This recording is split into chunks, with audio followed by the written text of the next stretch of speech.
Donc, cette première table ronde porte sur la procédure de pré-PAC et devait être présidée par Marie-Hélène Montserrier-Bon, mais comme je l'expliquais, elle est indisponible aujourd'hui pour une raison personnelle.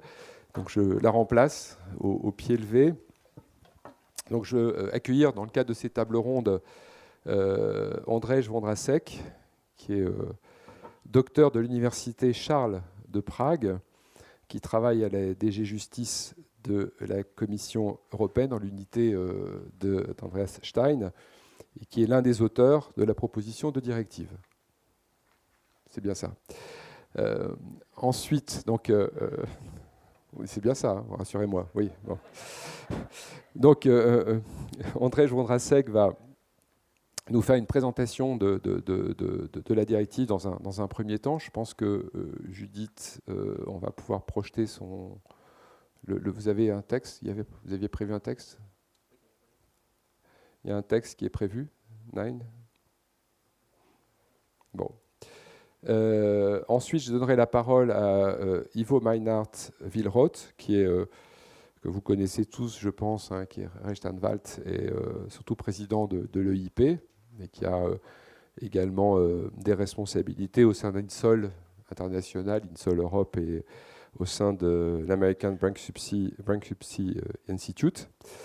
Je donnerai ensuite la parole à Christophe Thévenot, qui est administrateur judiciaire à Paris, ancien président du Conseil national et qui représente le Conseil national à la CNUTSI, une citrale dans le groupe de travail Insolvabilité, et qui est membre du board de l'EIP et qui est membre du VID depuis 2019. Voilà. D'ailleurs, pardon, j'en profite pour vous dire d'abord à quel point mon plaisir de vous retrouver tous mes confrères français, mais également tous mes collègues du VID allemand, et redire tout le plaisir que, en 2019, Axel Birbar nous a fait au Conseil national et à moi à titre personnel en faisant en sorte que je sois membre du VID. Donc un double plaisir de vous retrouver tous en présentiel aujourd'hui. Très bien. Merci Christophe. Et donc membre du VIT, tu interviendras en allemand, bien sûr. Avec cette caractéristique, malheureusement, je ne parle pas allemand.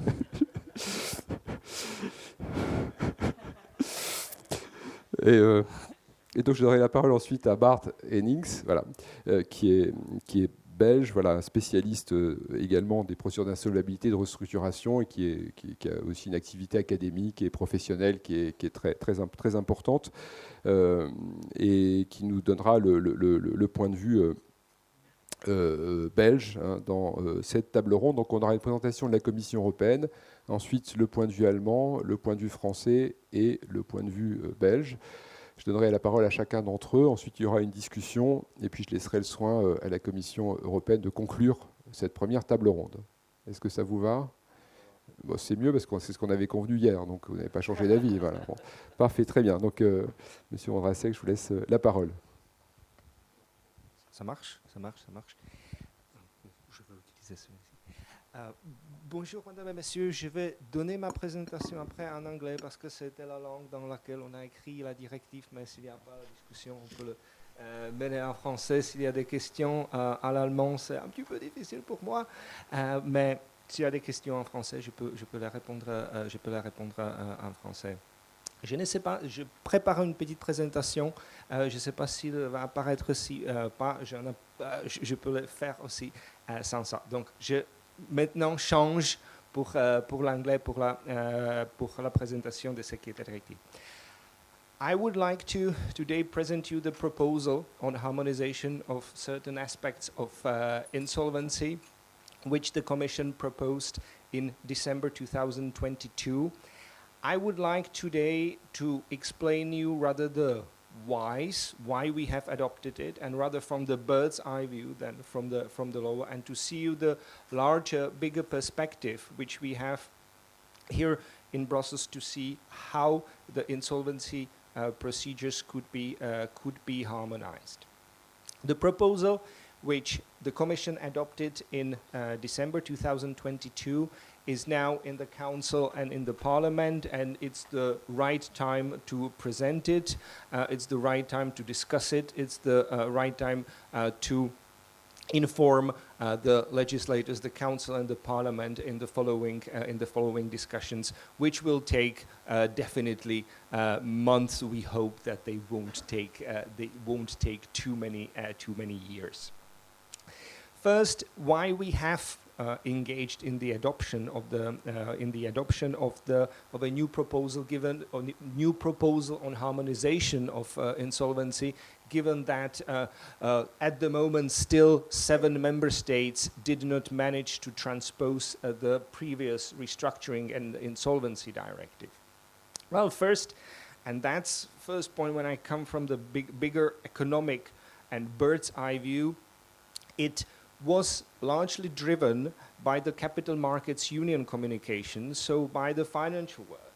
And they asked us a very simple question. They'll say, well, when we were able in the crisis after 2008, 2010 to arrange for a pre-pack sale of a bank over a weekend, because if it's longer than a weekend, it's gone. Why couldn't we do the same with the corporate? They are less complicated than the banks. They are smaller. They don't have such a complicated capital structure. And from a lawyer's point of view, you can find a lot of arguments why this is not possible. From an economic point of view, this is difficult to counter that argument. But we said, well, there is certain truth in it, and we should look at it. Whether we could not make similar proceedings as is in the banking world, although legally this will be a completely different tale that what is going on, what is in the banking industry. So that's the first why for the pre-packs and for certain aspects of harmonization of the directive, why we engaged in that. The second one, which is expressed for those who very well know the European insolvency regulation from 2015, it still said that the substantive law in the EU are widely differing. They are still widely differing, and sometimes it is being the area of insolvency is being resembled to the tax area. Well, it's very differing, and it's extremely difficult to harmonize any aspect of it. Therefore, and that's necessary for the internal market, as was said in the US, the bankruptcy law on the federal level. If we want to have a functional internal market, then we need to harmonize and have certain procedures similar, so that it can accompany the company law where the harmonization is going more quickly. Economically, also, if we have harmonized at least certain aspect of insolvency proceedings, the investors can see, and it's easier for them to understand if a company, which is, for example, a bigger one, has subsidiaries, how the insolvency proceeding will work. They could get better recovery rates. The more speedy proceeding will prevent value destruction. The value destruction, that's what are the speed and the value destructions as they are mentioned in the relevant recitals concerning the pre-packs, are the main guiding points of the pre-pack proceedings, which we come back to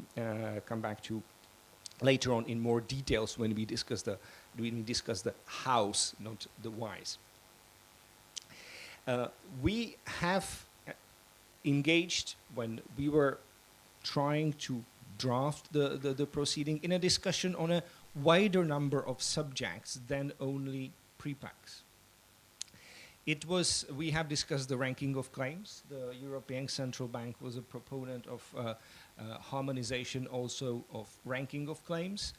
We have also discussed the questions of harmonization of the definition of insolvency. We have discussed also EU possibility of EU harmonization of requirements regarding insolvency practitioners. Lawyers have their directive, insolvency practitioners do not have them.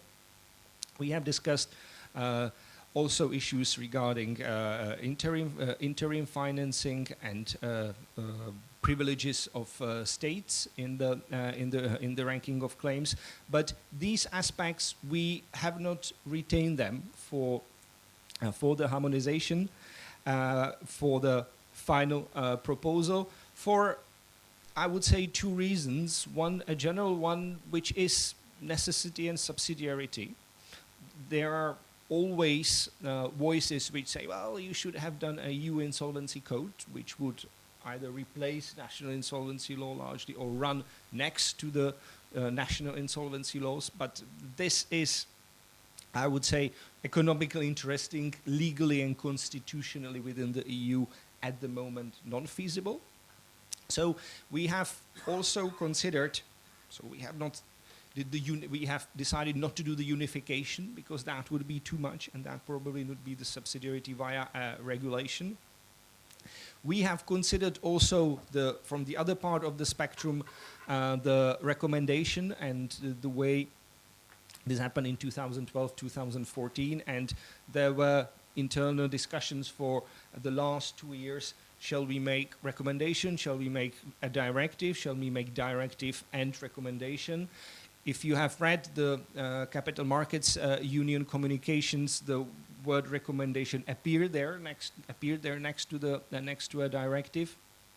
Finally, in the internal sort of political process, it was decided that there would be only a directive, and the question was, would it be on all the subjects I have mentioned, or only on certain subjects?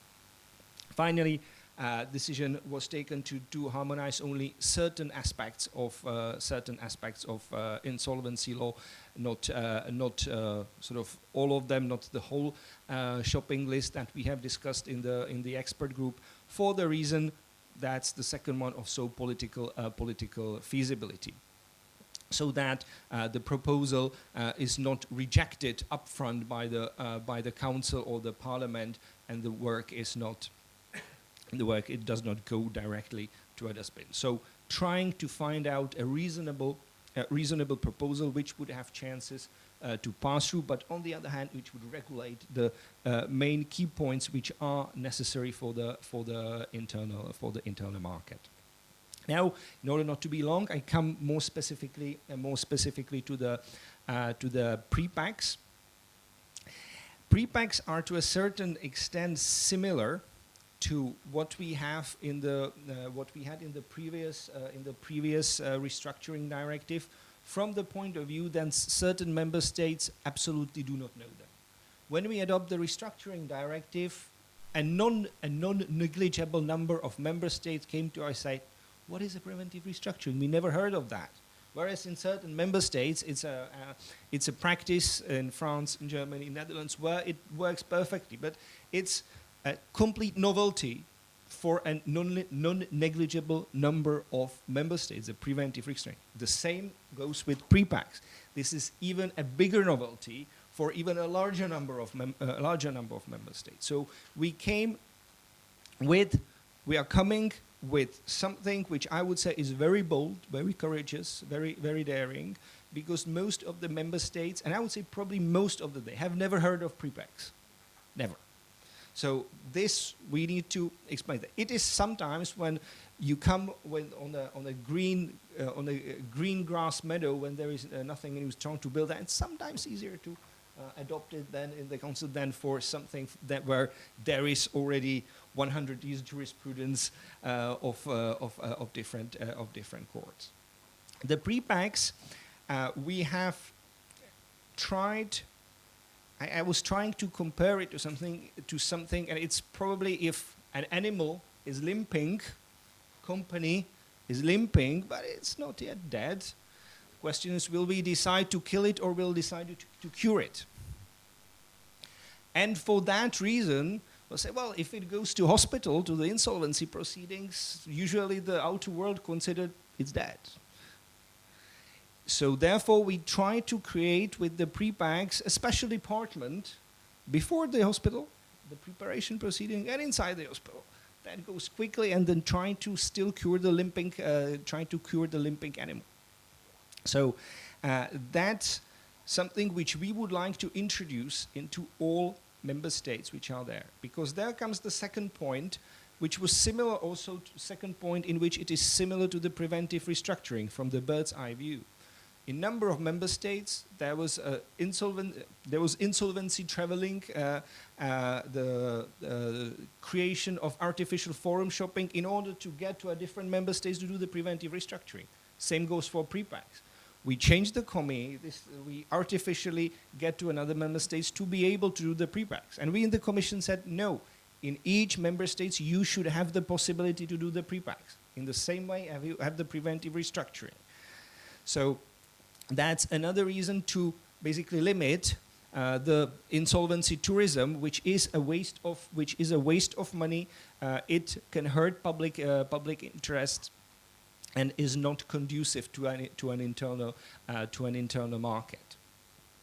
So we came with the pre-packs, which important point. This is not copied from any legislation of member states where some kind of pre-packs work.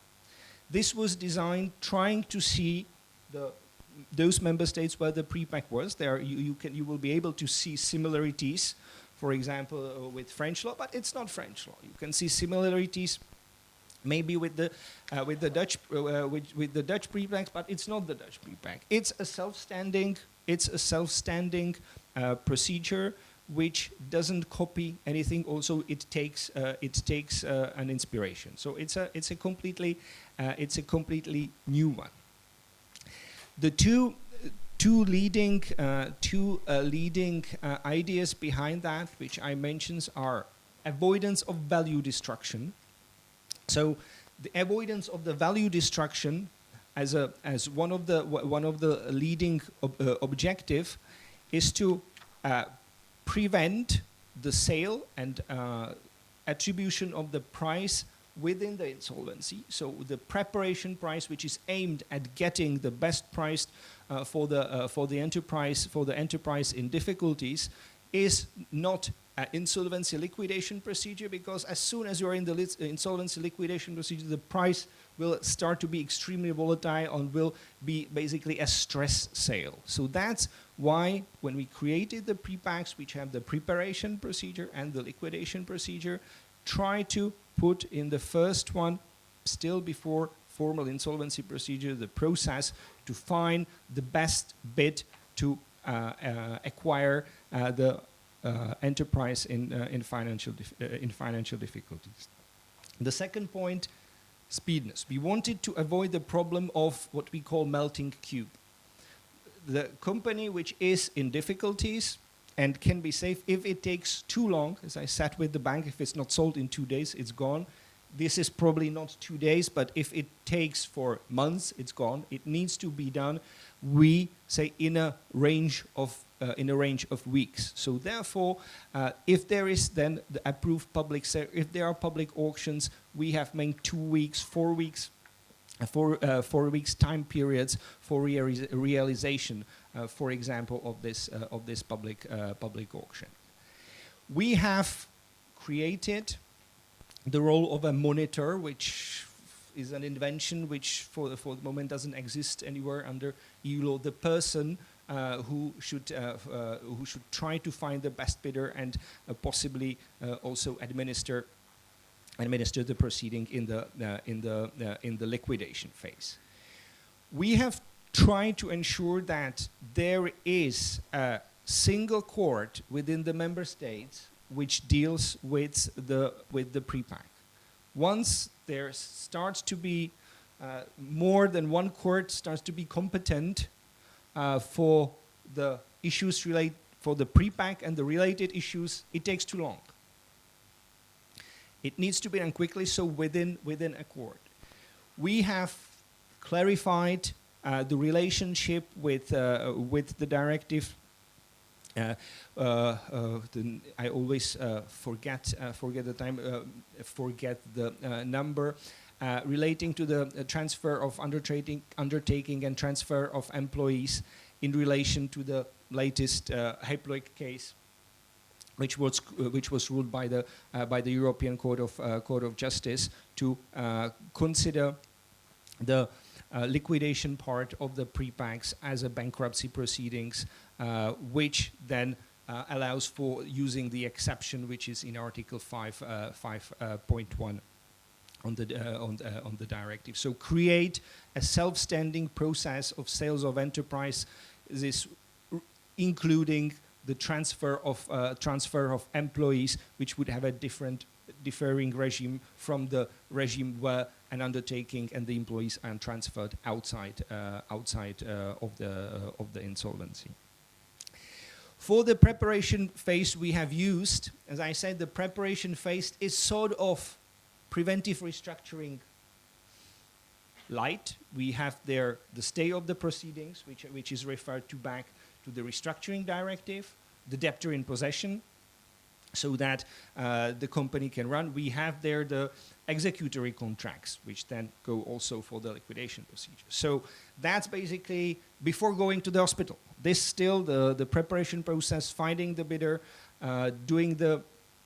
trying to find the best bid. This takes part before the insolvency, before going to the hospital. And when we go to the hospital, when there is the liquidation phase for approval, the safe process, we try to create a special department so that this goes in the that it sort of receives in the hospital the preferential treatment and gets adopted more swiftly. So then the court. Then the court and the creditors and others can approve it in a way that is speedy and doesn't create the value destruction in this area. One last point which I mentioned on the house on the whys and also a bit on the house is.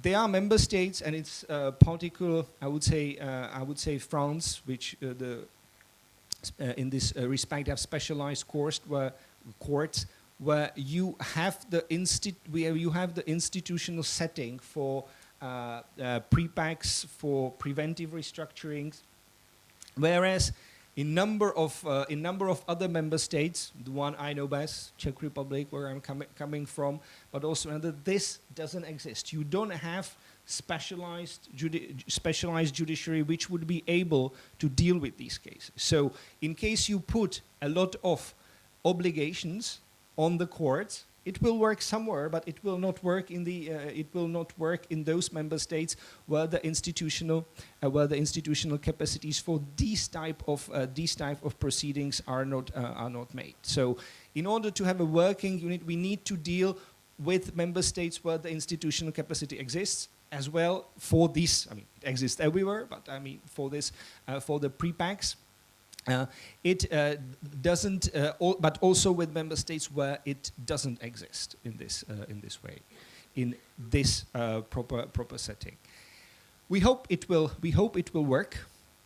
It clearly is far from being perfect. Also, the restructuring directive, if you look at the Commission proposal and in the result, has been changed in the Council and Parliament, and I would say in most places for the good.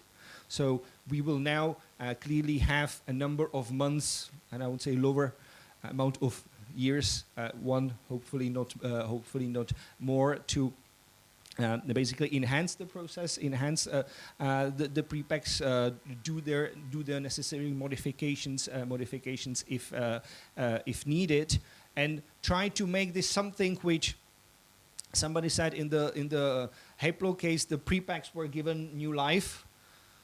So they were almost dead. Now they realize we gave it a bigger push, and we would like that in, let's say, 5 years, this becomes something normal.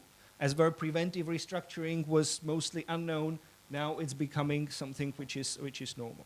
To conclude, if we are able quickly and that's probably last one, in the EU to create pre-packs which would work both cross-border, where the A-Link business is sold cross-border as well as on the national level, and we avoid destruction of employment, we create destruction of our EU businesses.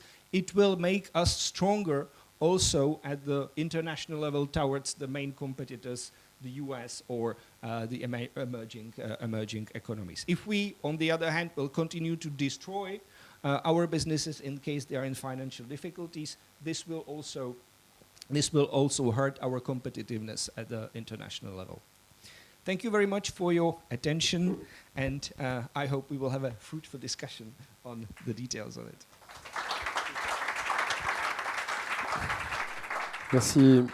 Merci beaucoup pour cette présentation. Alors en 2 temps, hein, c'était bien de rappeler comment la directive a été construite aussi, en réponse à certaines questions que j'avais pu vous poser dans mon introduction, et puis ensuite de nous rappeler aussi pourquoi vous avez choisi de mettre le PRIPAC dans la directive. Donc moi, je voudrais poser quelques questions à nos intervenants. Est-ce que, tout d'abord, vous approuvez ce choix d'imposer la procédure de PRIPAC dans l'ensemble des États membres de l'Union européenne? Si cette procédure existe dans votre pays, la transposition de la directive va-t-elle poser des problèmes ou non par rapport aux procédures qui existent, puisqu'on sait que si la Commission s'est inspirée de certains systèmes nationaux, elle n'en copie aucun en particulier, ce qui est assez logique, mais il ne faudrait pas qu'au moment de la transposition, cela pose une difficulté. Dans les pays où cette procédure n'existe pas, où elle est très imparfaite, quel sera l'apport de la directive et quel est l'intérêt de la directive? Une autre question, comment pourrait-on améliorer le texte, puisqu'il va y avoir un débat devant le Conseil, devant le Parlement. Enfin, il a commencé, donc est-ce qu'il n'y a pas des amendements qui permettraient d'améliorer le texte? Il n'y a pas de raison que le texte reste exactement celui qu'il était au départ. Je pense notamment à la cohérence interne, au fait que la procédure de PRIPAC est attachée à la liquidation, alors qu'elle devrait être attachée de façon générale plutôt à l'insolvabilité de l'entreprise. Donc, est-ce qu'il n'y a pas quelques mots à corriger sur ce point? Même si ce sujet est plutôt consensuel, on sait qu'il peut y avoir des craintes quant à la protection de certains droits. Je pense notamment aux droits de certains créanciers ou de certains salariés, parce que c'est une procédure qui est faite de façon discrète, mais qui peut peut-être privilégier certains au détriment d'autres. Donc comment trouver là aussi le bon compromis? Puis en fait, il y a une dernière question que je pose à nos intervenants qui concerne la mise en œuvre de la procédure PRIPAC. Vous l'avez abordé, mais pour mettre en œuvre efficacement cette procédure, il faut qu'il y ait des professionnels de l'insolvabilité qui puissent l'animer. Et par ailleurs, il faut aussi qu'il y ait des juridictions qui soient capables de mettre en œuvre la procédure de PRIPAC à la demande de ces professionnels de l'insolvabilité. Donc voilà une série de questions que je pose à nos différents intervenants, en commençant par Ivo Meinhardt-Willroth, s'il veut bien. Ja, please do.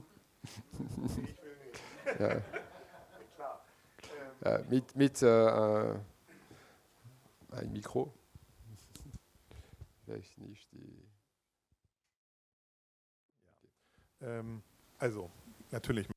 Bien sûr, je veux. Donc, tout d'abord, je voudrais remercier Axel Birbach, Robert et les collègues français pour l'invitation. Donc, les collègues français du Conseil national également, bien sûr. Et avant de répondre à ces questions qui viennent d'être posées, je voudrais saisir l'occasion, brièvement, aujourd'hui, juste de prendre position par rapport au VIP et au projet complet.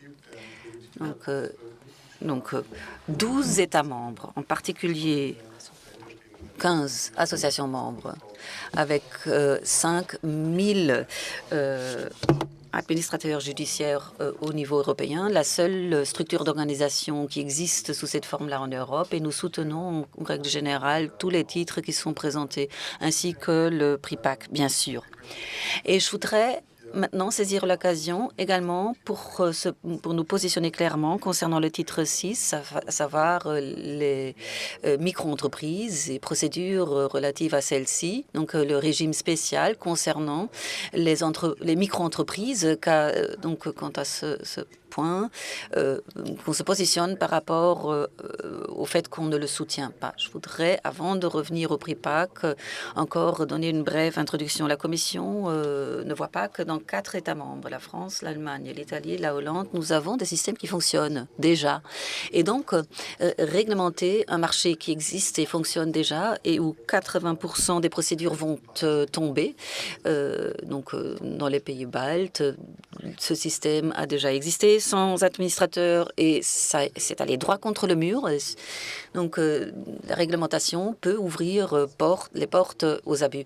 Et ce que la Commission veut atteindre, à savoir satisfaire le marché des capitaux, ne sera justement pas rempli pour les banques. Au contraire, il y aura un enchérissement concernant les financements des micro-entreprises, start-up, etc., parce qu'on violera certains droits, parce que les micro-entreprises ne savent pas comment distinguer entre propriété et propriété de tiers, ne savent pas comment assurer les droits y adhérents. Et lorsqu'on voit tout ce qui se passe et les systèmes qui fonctionnent très bien en France et en Allemagne, l'administrateur, il joue un rôle objectif et neutre afin de maintenir tous ces droits. Et on espère qu'il pourra le faire à l'avenir également.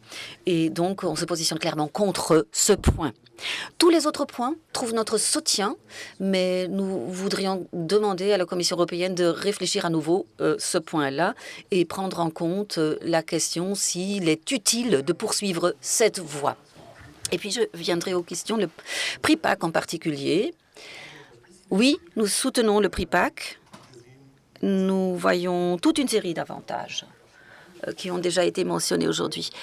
Il s'agit de maintenir la valeur, préserver la valeur, la rapidité des procédures, ça, ce sont des avantages. Nous félicitons également que c'est un outil supplémentaire dans la boîte à outils, donc un complément utile par rapport à ce qui existe déjà en France. Tout cela existe déjà. Et c'est déjà pratiqué en France. En Allemagne, il existe quelque chose de comparable, de fait. L'insolvabilité provisoire qui permet de tout préparer. Et puis, lorsque la procédure est ouverte, une entreprise peut être cédée ou vendue. Ce qui est plus compliqué, ce sont 3 points critiques que je voudrais mentionner. On pourrait les améliorer pour répondre aux points et aux questions qui viennent d'être mentionnées également. Donc, on peut améliorer, en effet. Je pense qu'il faut réglementer clairement que les entreprises, donc non seulement, qui ne se trouvent pas seulement dans une probabilité d'insolvabilité, mais où il y a des motifs d'insolvabilité comme cessation de paiement ou surendettement. Lorsque des dérapages sont possibles, il faudrait peut-être réélaborer cela et prendre plus en compte comment se déroule ce processus.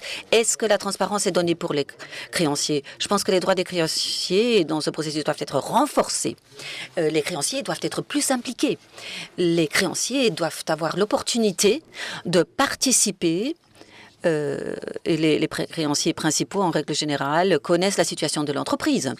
Et dans le cadre du processus d'évaluation, il faut éviter les abus. Et je voudrais souligner à cet égard qu'il est très intéressant de voir qu'on regarde toujours vers les États-Unis, l'Angleterre, et on suit leurs outils. Mais on ne voit pas que dans ces juridictions, dans beaucoup de cas, on est en train de reculer. Ça concerne aussi bien les États-Unis que le prix PAC en Angleterre. En Angleterre, il y a un mouvement massif concernant surtout de créanciers, de groupes de créanciers qui sont très critiques par rapport à la procédure du prix PAC qui mène à des abus ou des violations des droits des créanciers. Et il s'agit, au fond, du renforcement de leurs droits et d'éviter de ne pas les prendre en compte. Devant ce contexte, je suis persuadée que le processus doit être transparent, orienté vers la compétition, un processus qui mènera au meilleur prix sur le marché.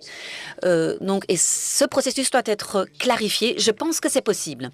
Et puis, à partir de certaines dimensions qu'on peut fixer, il faut obligatoirement prévoir un processus double. Il ne doit pas être permis non plus de présenter des opinions légales ou des expertises sur la valeur de l'entreprise, mais il faut bien sûr mandater un moniteur ou quelqu'un, donc une structure mandatée. Et il faudrait compléter également que ça ne doit pas être seulement une procédure sur base de l'autogestion allemande, mais également intégrée dans d'autres procédures d'insolvabilité dans lesquelles il faudra pouvoir appliquer cela. Du point de vue allemand, c'est assez intéressant parce qu'il existe la possibilité que des dispositions contractuelles soient transférées sur un autre partenaire contractuel sans que l'autre partenaire contractuel doive donner son assentiment. Ceci correspondrait à une violation contre la liberté contractuelle en Allemagne. En tant qu'administrateur, si c'était possible, je trouverais ça excellent pour certains points, mais je pense que ce sera très difficile pour le législateur allemand de mettre cela en œuvre. Et je vous prie de prendre cela en considération. D'autre part, il y a une autre réglementation qui prévoit que les juges, dans le cadre de ce processus, doivent mettre un terme au contrat. Et surtout, en Allemagne, les juges allemands auront beaucoup de difficultés à le faire. Je pense qu'une réglementation générale dans le cadre d'une loi ou d'un projet législatif serait positif, serait utile. Un dernier point, plutôt critique, mais un point ouvert tout de même. Pour moi, il n'est pas très clair pourquoi il doit y avoir une procédure publique d'enchères alors qu'avant que le MEA, on a déjà parcouru toutes les étapes. Et ensuite, il y a une procédure publique d'enchères. Et donc, de mon point de vue, dans la phase de préparation, il ne faudrait présenter aux moniteurs que les offres les moins chères. Donc là, la Commission doit décider de ce qu'elle veut. Et il faut se poser la question si elle veut impliquer obligatoirement la justice dans le cadre d'une procédure ouverte ou si on part du point de vue que le monitoring sera suffisant. Et puis mon dernier point, il faudrait éviter à tout prix que le débiteur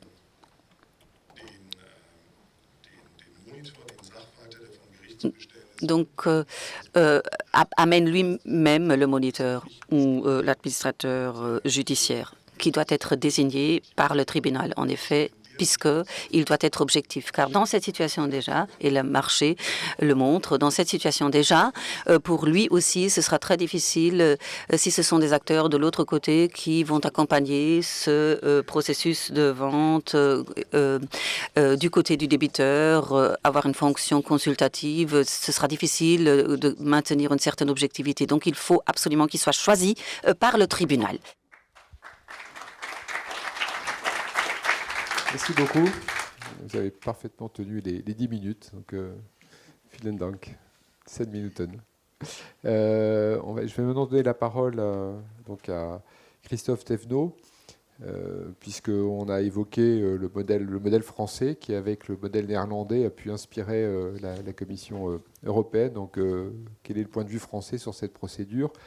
Quelle différence par rapport à ce que nous connaissons en France et comment améliorer éventuellement le texte ? Merci beaucoup.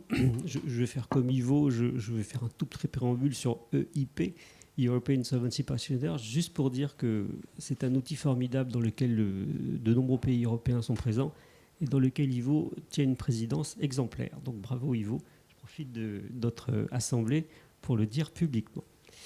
Pour répondre à ta question, tout à l'heure André, je vous avais rappelé les similitudes du prépack tel que présenté dans le projet directive avec le droit français, le droit hollandais, tout en n'étant pas ni le droit français ni le droit hollandais. Mais je dois quand même dire que quand j'ai lu le projet directive, au fur et à mesure que je lisais la construction, je me disais c'est curieux, c'est exactement la structure de notre droit. Alors c'est peut-être la même chose pour les Hollandais. Pardon, je ne connais pas leur droit, évidemment, en détail. Mais la structure de ce qui est proposé, avec une phase de préparation, une phase de vente, et avec tout un tas de mécanismes accessoires, très franchement, ressemble à 90% à notre pratique et à notre droit. Donc c'est un aspect de la directive, contrairement aux micro-entreprises, qui ne nous choque pas, ne nous fait pas monter sur nos chaises en disant que ça ne marchera pas. Très globalement, on est plutôt favorable.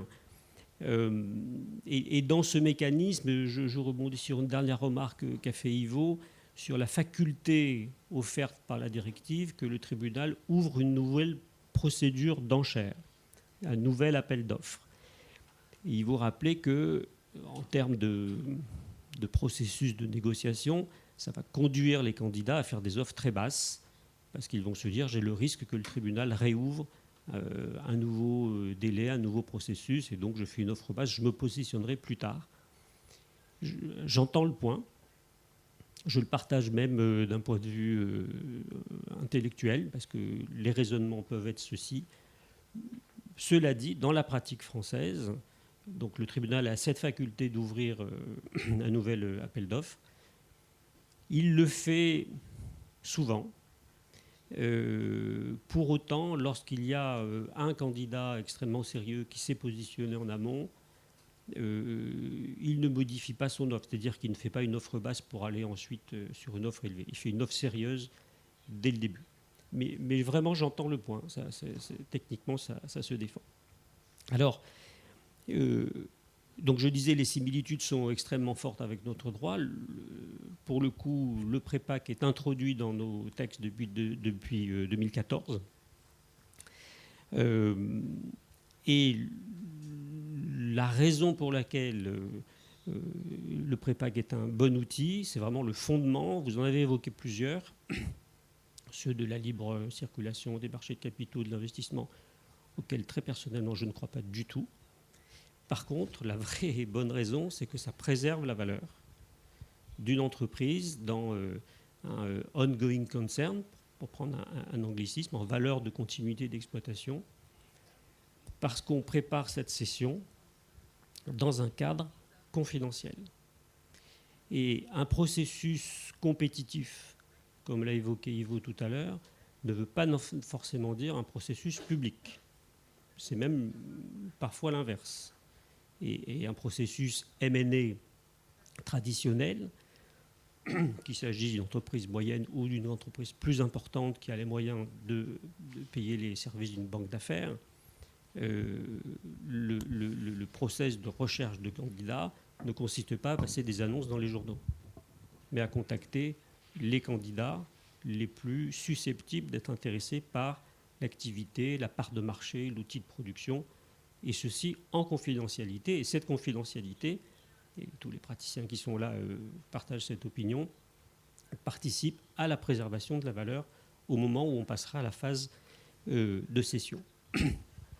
Donc on considère, nous, que c'est un excellent outil dans la boîte à outils, bien connu de tous les praticiens européens et français en particulier. Pour autant, ce n'est pas un outil d'utilisation massive. Et dans notre pratique depuis 2014, il y a en fait très peu de prépack session.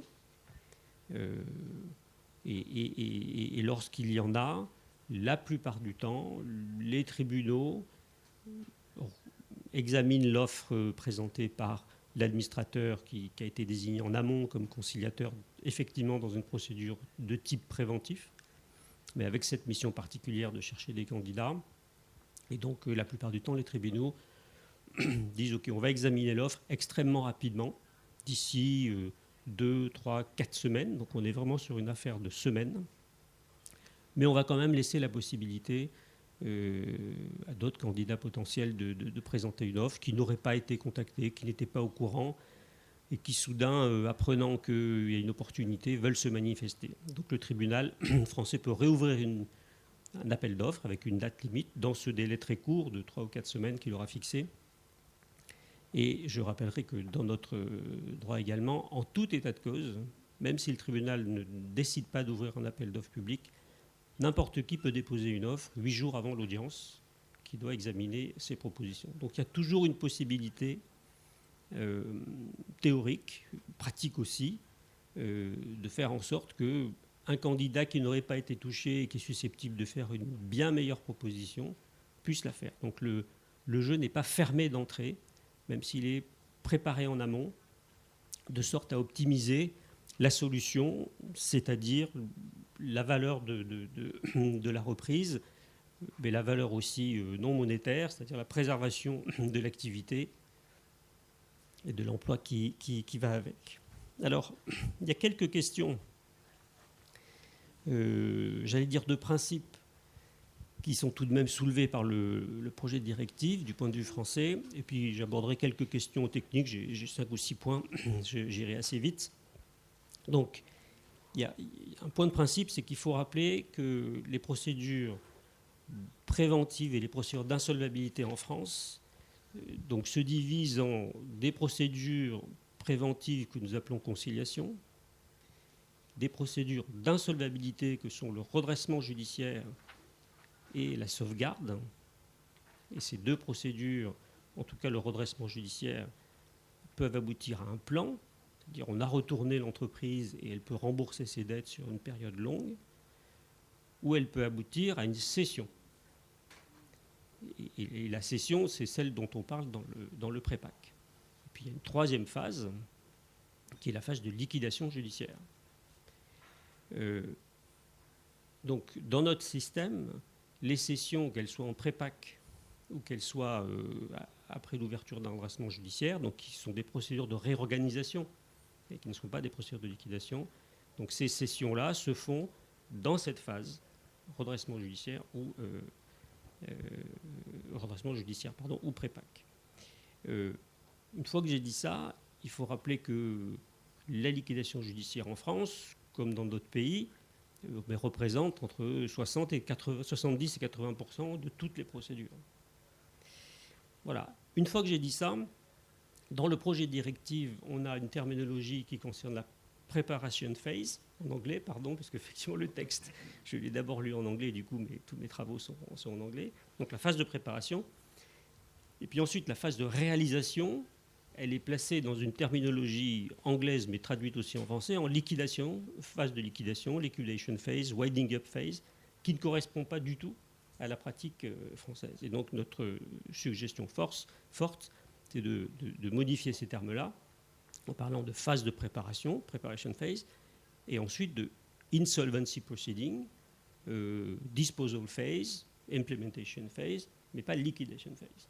Et c'est vrai que c'est peut-être une particularité française par rapport aux autres pays européens d'avoir cette phase intermédiaire de réorganisation qui est plus forte dans notre pays que dans les autres pays et qu'il faut donc prendre en considération.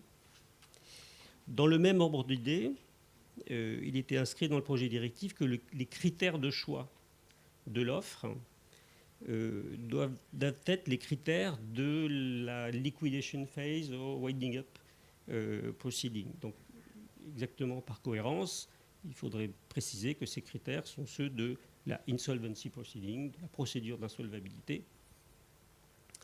Ce qui nous irait bien parce que, justement, les critères de choix d'un repreneur dans une offre de cession en France sont non pas le meilleur prix, non pas le plus grand désintéressement des créanciers, même si c'est extrêmement important bien sûr, mais c'est d'abord la viabilité du projet.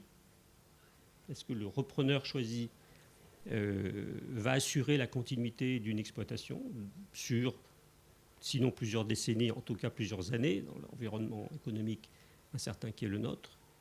Donc le sérieux et la viabilité du projet, par conséquent le maintien durable de l'emploi qui est attaché au projet. Et quand je dis le maintien durable, ce n'est pas le plus d'emplois possible, c'est le maintien durable du dimensionnement de l'aspect social de la reprise. Pour parler clairement, le repreneur, dans son offre de cession arrêtée en redressement judiciaire va pouvoir dire au tribunal, je reprends les 2 tiers des salariés, je poursuis les contrats de travail des 2 tiers des salariés, et 1 tiers malheureusement doivent faire l'objet d'un licenciement.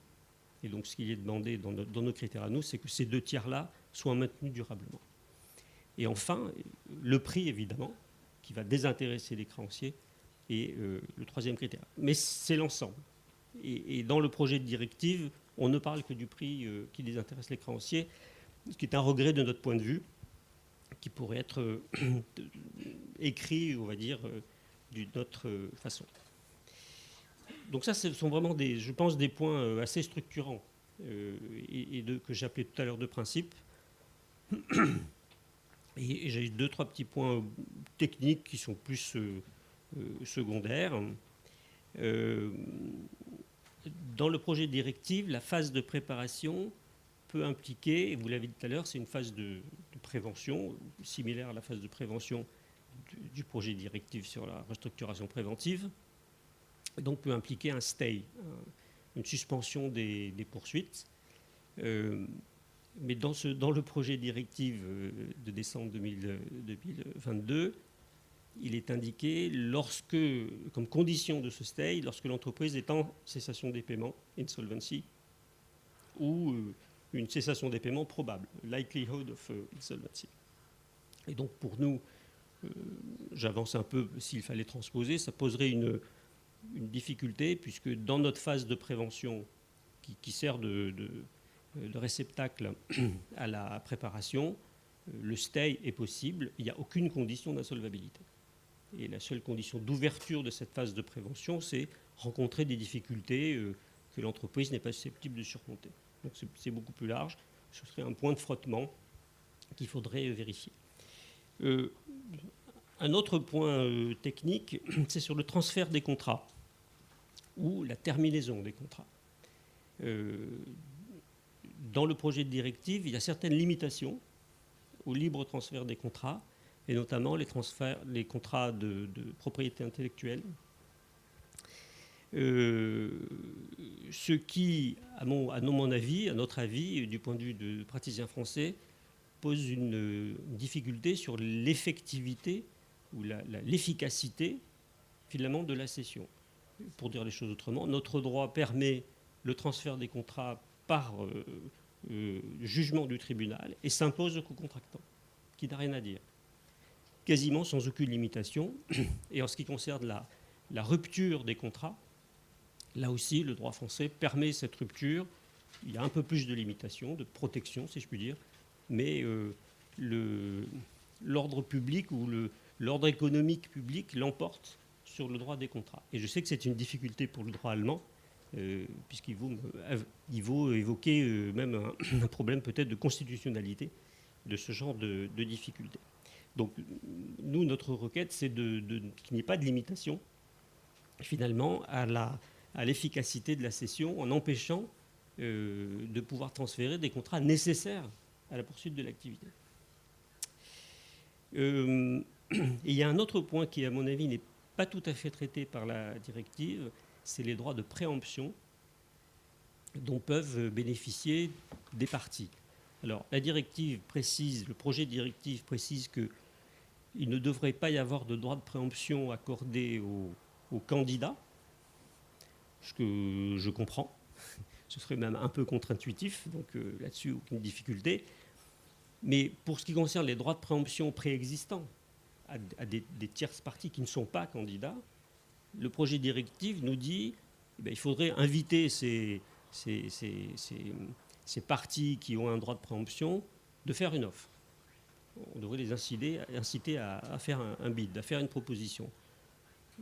Oui, mais s'ils ne veulent pas, ils ont toujours leur droit de préemption et le projet ne traite pas l'exclusion de ce droit ou l'application de ce droit. Donc je pense que c'est sans doute un aspect à creuser.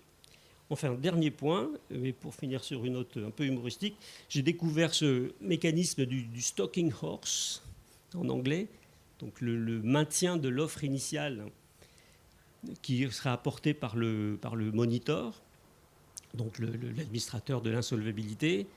et en cas d'ouverture d'une enchère publique, ensuite, cette offre initiale doit pouvoir être maintenue, y compris en dédommageant ce candidat initial de ses frais s'il n'était pas retenu. Et je trouve l'idée formidable.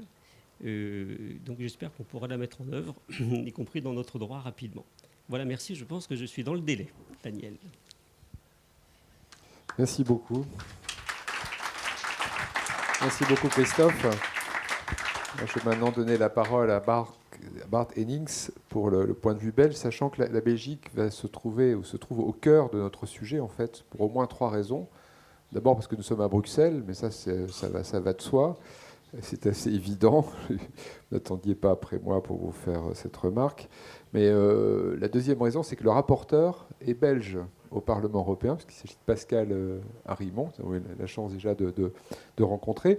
Puis la troisième raison, c'est que la Belgique va présider l'Union européenne au premier semestre 2024, donc à un moment où on sera peut-être au cœur des discussions s'agissant de la proposition de directive. Voilà. Donc, pour toutes ces raisons, vous êtes parfaitement à votre place ici. On est très intéressés par vos remarques en tant que professionnels et praticiens sur le prépac au regard du droit belge, mais de façon générale également votre regard sur la proposition de directive sur ce point. Ok, merci beaucoup Daniel, merci à vous tous, merci aussi aux 2 associations de m'avoir invité ici sur scène. Je vais faire mon exposé alors que je suis néerlandophone, je vais le faire normalement on fait telle chose en anglais. Moi aujourd'hui quand même j'ai choisi de le faire en français, je suis désolé mon allemand est presque inexistant, donc ça je ne sais pas faire. Donc en effet on m'a demandé d'apporter un regard belge à la proposition, vu que comme a déjà remarqué Daniel, la Belgique est assez importante au sein de toutes ces structures. Mais je dois quand même d'abord commencer par vous dire que la Belgique en soi n'est pas la meilleure des élèves dans le cadre du droit d'insolvabilité, vu qu'on est un des 7 pays qui n'a pas encore adopté, transmis la directive européenne de 2019 plutôt, sur la restructuration. Hein. Vous savez bien que le délai pour le faire a depuis longtemps, juillet de l'année dernière, a été dépassé. Et maintenant, enfin, seulement depuis le 20 mars de cette année-ci, il y a quand même un projet de loi de transposition de la directive qui a été transmis vers le Parlement belge. Donc, déjà pour vous informer, c'est aussi, je dois prendre un peu de recul pour dire qu'on est encore en train de travailler sur cette directive de l'année 19, qu'il y a déjà un projet qui n'a pas encore été voté. On estime que ça va être voté pour le 1er septembre, que ça pourrait même déjà être mis en vigueur pour le 1er septembre, mais bon, on n'y est pas encore. Donc, ça fait qu'à l'heure actuelle, l'objectif, les possibilités, les outils qu'on a en Belgique sont encore un peu plus limités, parce qu'on n'a pas encore introduit, on n'a pas encore transposé la directive de l'année 2019. À l'heure actuelle, en Belgique, il existe en général, il y a 3 formes de réorganisation judiciaire qui sont tous publics, disons. Donc, il y a un PRJ 1, 2 et 3, on les appelle. D'abord, il y a une possibilité de faire un accord à l'amiable avec au moins 2 des créanciers de la société en difficulté. Deuxième option est de faire un accord collectif à travers un plan de réorganisation. Et la troisième option est un transfert éventuel des actifs. Ah, ok, c'est trop vite. Ok. Ah, ok, maintenant je vous vois. Ah. Je ne vous avais pas vu encore. C'est la première fois que quelqu'un me dit, je sais que je parle très vite en néerlandais, mais j'aurais cru que dans une langue différente, je ne parlerais peut-être pas aussi vite. OK. Merci Yves. Donc, voilà. La PRJ 3 qui concerne un transfert éventuel des actifs et des activités de l'entreprise vers un candidat repreneur. Mais ce sont tous donc des procédures publiques. Il n'y a pas de confidentialité, visent tous à la continuité aussi des activités. Donc à côté, bien sûr, il y a aussi la faillite, disons plutôt générale, la liquidation, la phase de liquidation, la liquidation complète des activités. Mais donc, toutes ces procédures-là, d'après moi, au moins, ne remplissent pas vraiment les conditions pour être qualifiées comme un PRIPEC. Il n'y a pas d'accord préalable entre les parties. Il n'y a pas vraiment une exécution par après sous la supervision d'un administrateur préalablement nommé par le tribunal. Et donc,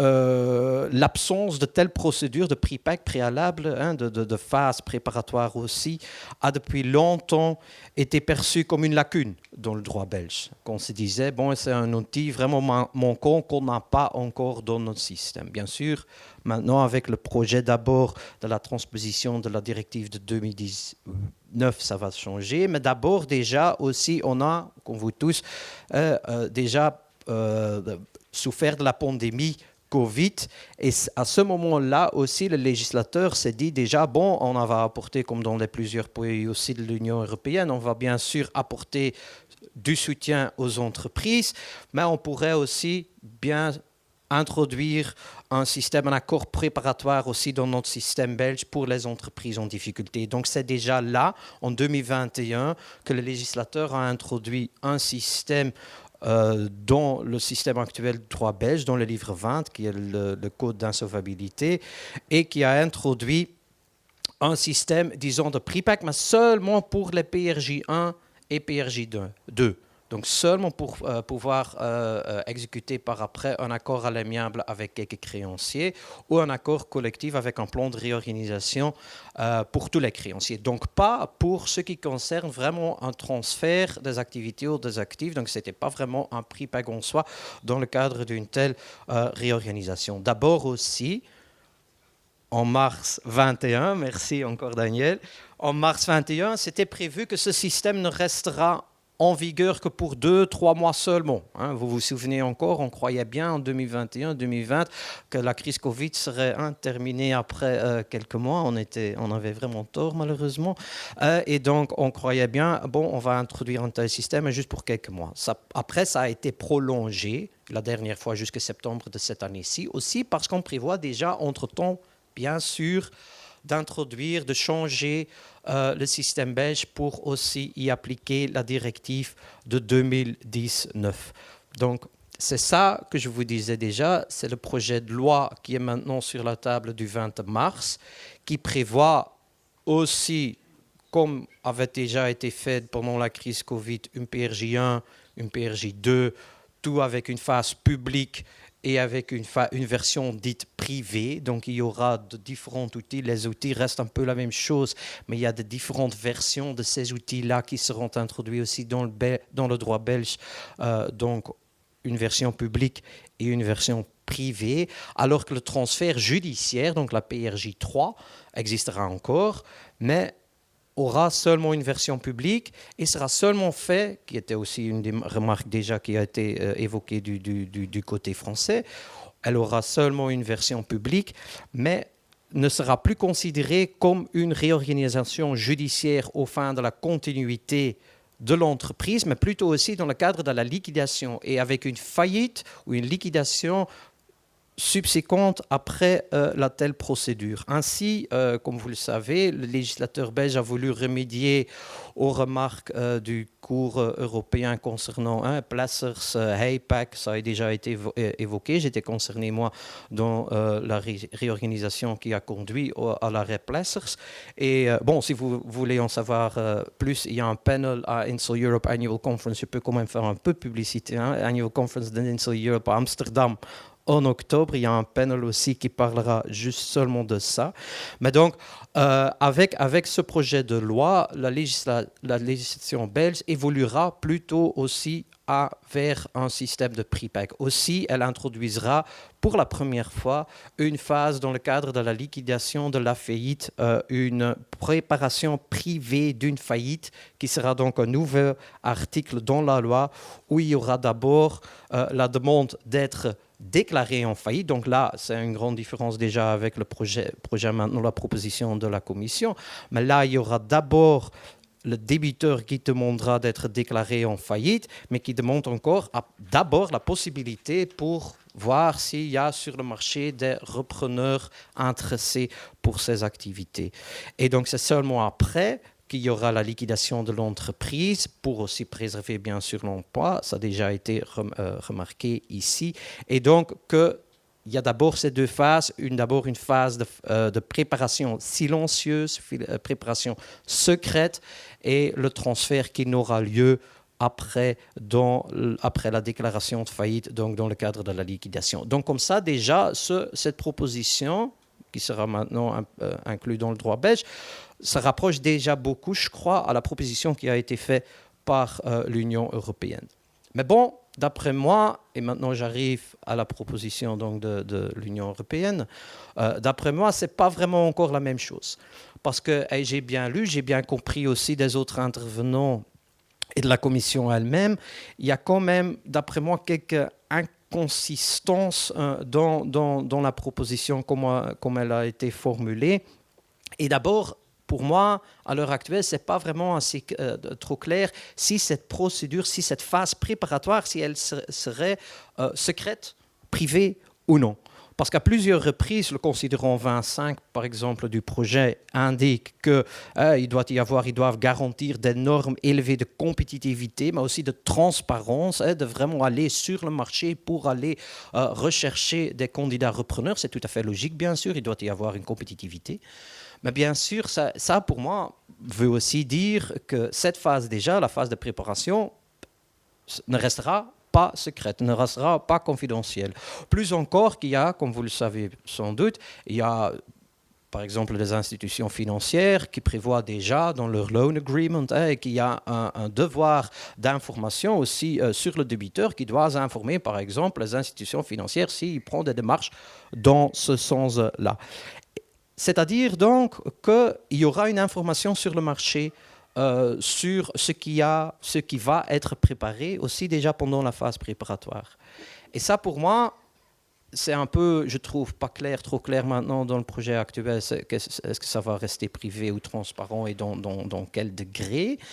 Mais aussi, et ça a déjà un peu été évoqué aussi du côté français, mais aussi ça aura un impact, d'après moi, sur les créanciers en général de la société qui fait l'objet d'une telle procédure. Parce qu'il faut bien savoir qu'après la phase liquidation du prix-pack, les créanciers en soi, ils n'ont pas vraiment beaucoup de choix. Donc si le repreneur, si le tribunal dit bon, tel et tel contrat sont repris aussi, ils n'ont pas vraiment le droit de terminer leur contrat sur cette base-là. En plus encore, le droit belge prévoit un système, je vais dire, un peu similaire, mais au moins, en droit belge, on dit si tu reprends les contrats qui sont en cours avec un créancier, tu reprends aussi les arriérés de paiement. Et donc, tu peux bien reprendre le contrat, mais aussi tous les dettes, bien sûr. Tu payes aussi tout ce qui n'a pas été payé dans le passé. Et ça, d'après moi, ce n'est pas vraiment prévu maintenant dans le projet actuel. Ce qui fait que, bien sûr, pour les créanciers, s'il y a des dettes importantes, dès le moment qu'ils sont informés ou qu'il y a des rumeurs peut-être dans le marché qu'il y aurait peut-être dans un futur proche, dans les semaines, mais comment elles sont quelques semaines, et donc ils savent aussi qu'après la phase liquidation du volet pré-pack, ils n'ont pas vraiment encore beaucoup d'opportunités pour terminer le contrat, qu'il n'y a pas non plus, les arriérés de paiement ne seront pas non plus payés, qu'il y a des limites pour terminer aussi la rupture du contrat. Il y a des limites encore, même plus encore, le projet maintenant prévoit que c'est le lex concursus qui sera, donc le droit du tribunal qui ouvre la procédure, la phase de liquidation, c'est ce droit-là qui sera dans l'application aussi pour la rupture des contrats, donc c'est-à-dire pour un créancier, pour un créancier qui est par exemple fait des livraisons importantes, qui est essentiel à la continuité, mais qui est étranger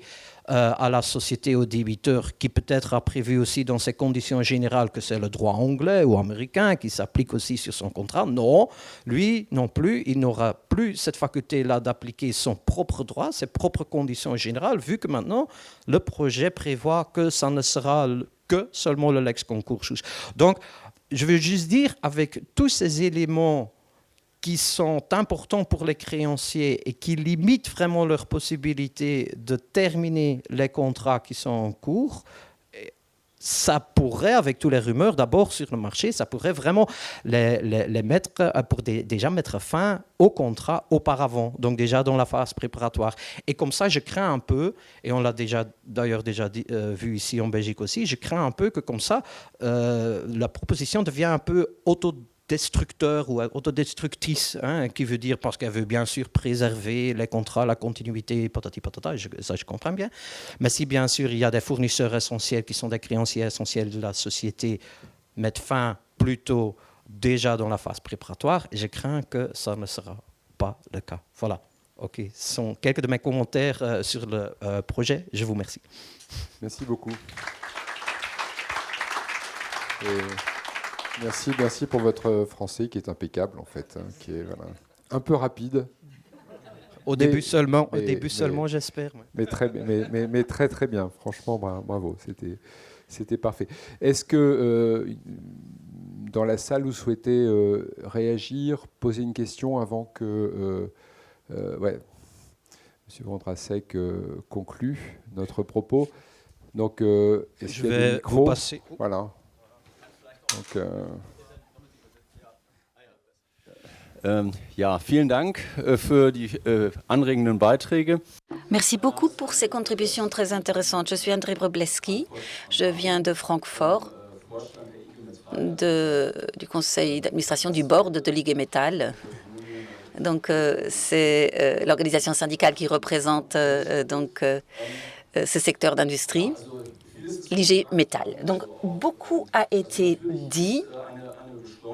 Bien sûr, une accélération d'une procédure est toujours positive, en particulier d'une procédure d'insolvabilité, s'il ne s'agit pas d'une stricte liquidation, bien sûr. Mais souvent, le diable est dans le détail. Et je pense que peut-être on s'est un peu précipité dans ce cas-ci. Le transfert du contrat, on l'a déjà mentionné, articles 27 et 28 du projet de directive ne peut pas sérieusement se rapporter à des contrats de travail. Sinon, ça correspondrait à une violation de la Constitution et de la Charte des droits fondamentaux.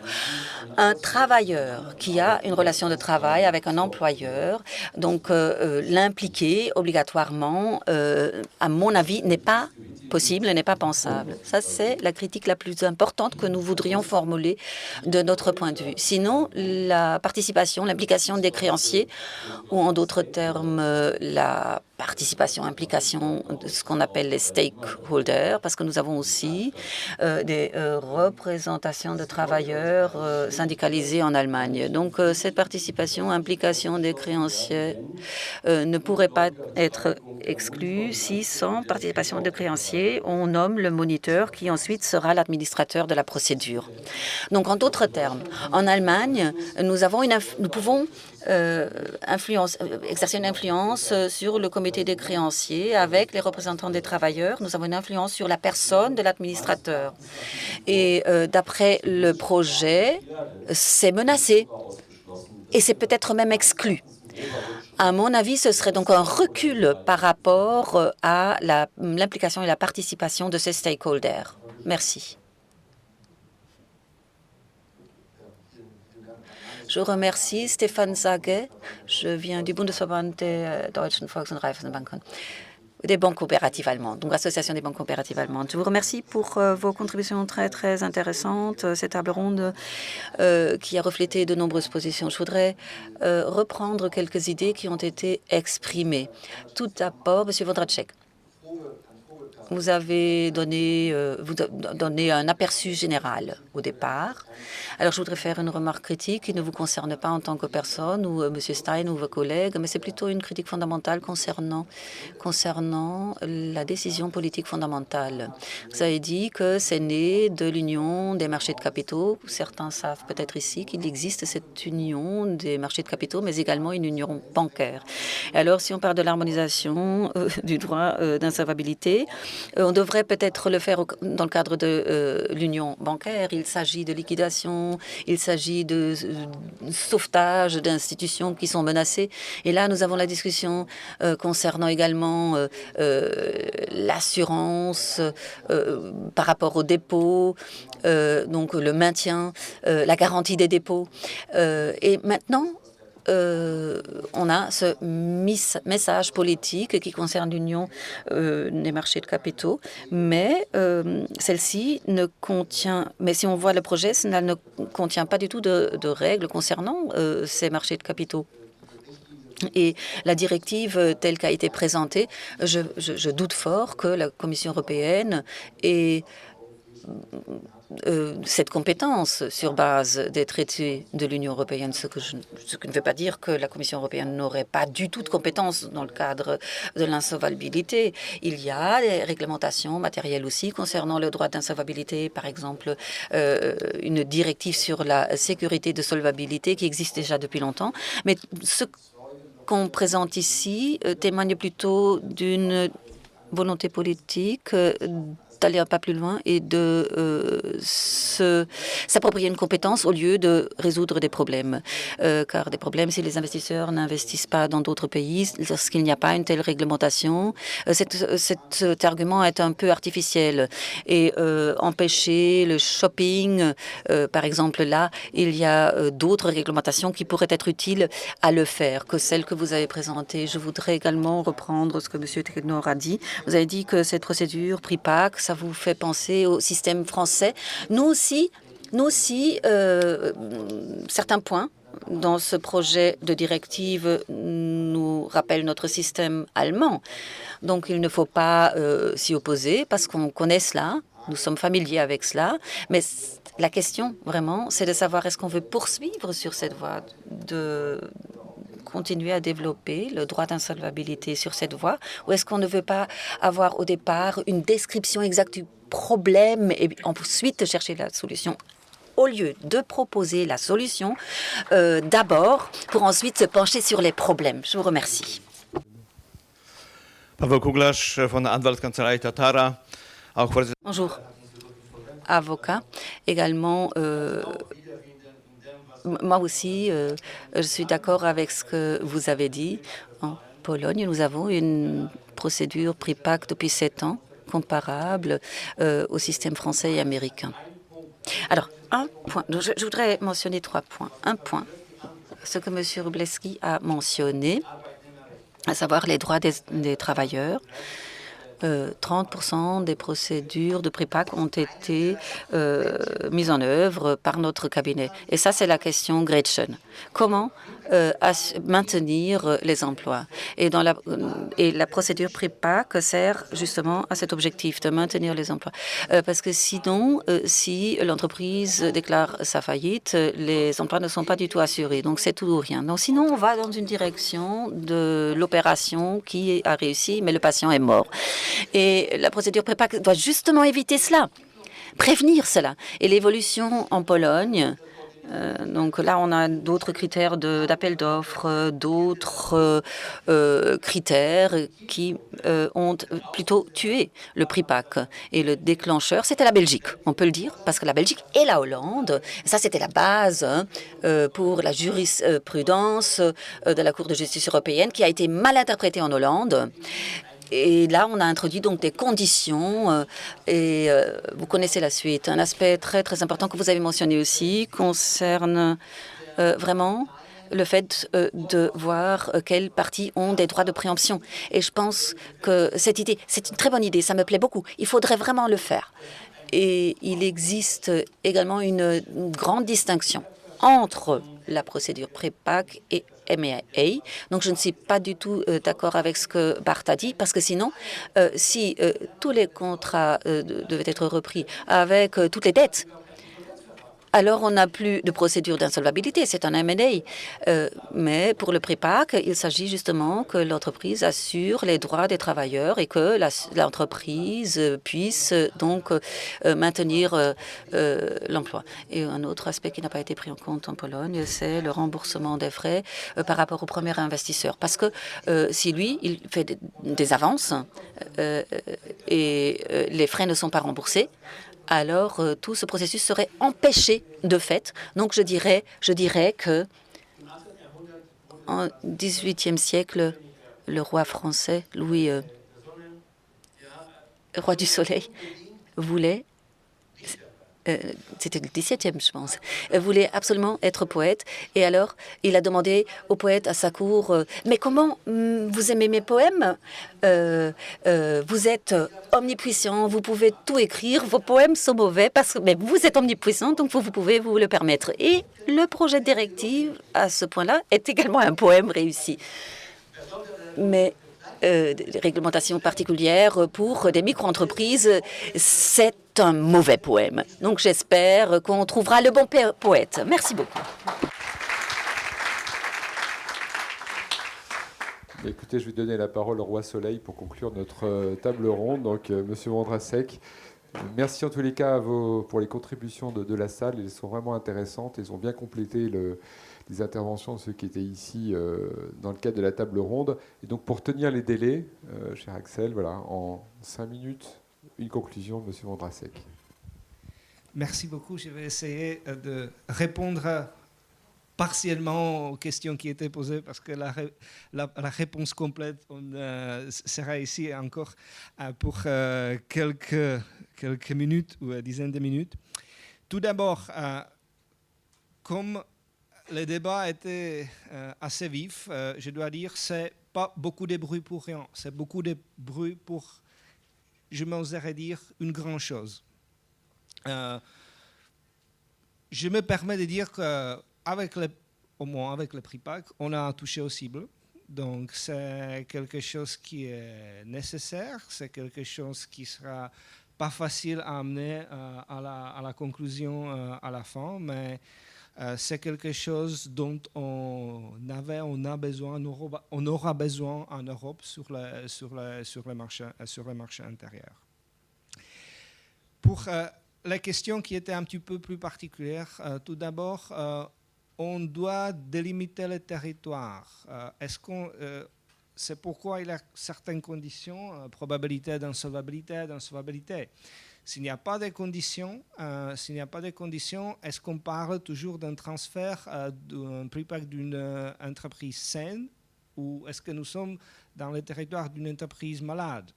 Ça, on doit bien différencier. On doit aussi différencier entre prix-pack qui est sur cette directive et qui est dans la situation d'insolvabilité et restructuration préventive dans la directive de 2019. Si on ne délimite pas bien le territoire, on ne s'entend pas. Donc, c'est pourquoi il y a certaines définitions, c'est pourquoi il y a certaines divisions entre phase préparatoire, entre phase de liquidation. Pour le débat, est-ce qu'il faudra donner plus de droits aux créanciers dans le processus? De mon expérience avec la restructuration directive, chaque groupe d'intérêt veut plus de droits. Les employeurs, les employés, les créanciers, la caisse publique, chacun veut plus de droits. Donc, c'est un petit peu à nous, c'est notre tâche de trouver l'équilibre entre les différents groupes d'intérêt. Pour ce qui était la question du comité des créanciers, on a voulu dans la directive, certains États membres nous disent comité des créanciers, on n'en veut pas. Certains autres disent absolument indispensable, on ne peut pas imaginer un processus d'insolvabilité sans le comité des créanciers. Ça sera aussi un sujet difficile à négocier dans le Conseil et au Parlement européen. Pour ce qui était la question de la confidentialité de l'offre publique, de l'action publique, ici, on a essayé de tirer l'avantage de deux. Parce que si vous préparez les prix-pack, c'est mieux que c'est dans une situation de plus de confidentialité, parce que si tout le monde s'apprend qu'il y a des problèmes d'entreprise dans une probabilité d'insolvabilité et il y a des discussions sur sa reprise, le prix va réagir immédiatement. Donc là, dans la phase de préparation, on a voulu tirer l'avantage de la confidentialité du silence, comme c'est mené, pour préparer les transferts. Mais aussi, d'un point de vue économique et théorique, quand est-ce que vous obtenez le meilleur prix? Quand il y a le plus d'offrants, quand c'est le plus public, quand il y a des compétitivités dans les offres. Donc, on a aussi voulu, dans la seconde partie, tirer l'avantage du processus compétitif de l'auction publique parce qu'on pourrait bien compenser la confidentialité qui était au début. Si on a bien connecté ces deux principes qui s'opposent, il y avait certains critiques, je pense que oui, mais il y a toujours la possibilité de l'améliorer dans le processus. Pour les transferts des contrats, oui, ça heurte le principe général de la liberté contractuelle et de pacta sunt servanda, mais pour une bonne raison, pour des raisons économiques et sociales qui, à mon avis, sont plus importantes que la liberté contractuelle individuelle. Donc, juridiquement, apparemment, ça existe. Ça existe en France. C'est moins commun en Allemagne. Dans les autres pays. Et c'est exactement pourquoi nous avons créé l'Union européenne, pourquoi nous sommes ici, nous avons des institutions, de s'entendre sur ces principes et voir trouver un consensus qui ne tuerait à la fin les patients quand nous avons terminé l'opération, comme c'était invoqué ici. Peut-être une dernière remarque. On essaye maintenant, on travaille à côté de la directive aussi sur la collection des données, sur la procédure d'insolvabilité, des restructurations dans les États membres et des réorganisations. Et on voit qu'il y a vraiment très peu de processus de réorganisation en comparaison avec les procédures de liquidation. Il y aura toujours beaucoup de moins réorganisation que de liquidation.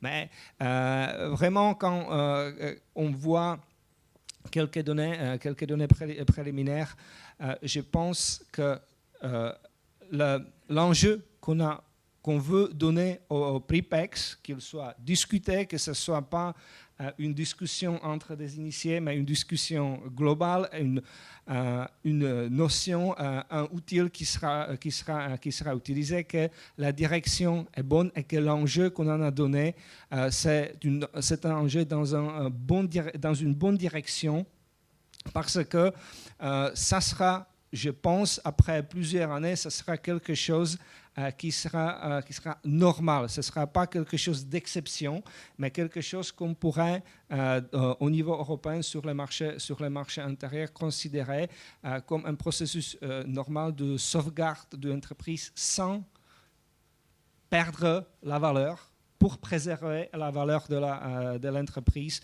pour sauver l'entreprise, pour assurer la compétitivité, même des entreprises qui sont déjà dans les problèmes, mais ne sont pas complètement morts encore.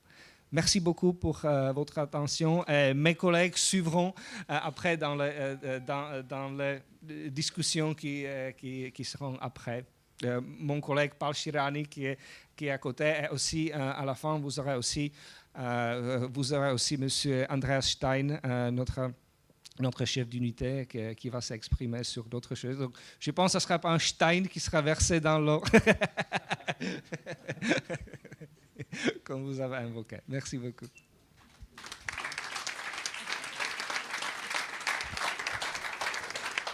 Merci beaucoup à nos 4 intervenants pour ce premier débat que j'ai trouvé de très grande qualité et très, très pertinent. Et effectivement, ça n'est pas beaucoup de bruit pour rien, much ado about nothing, pour citer Shakespeare, mais c'est effectivement l'occasion, avec cette première table ronde, de rentrer dans le fond des sujets qui nous intéressent de cette directive. Donc il y a une pause qui est maintenant prévue.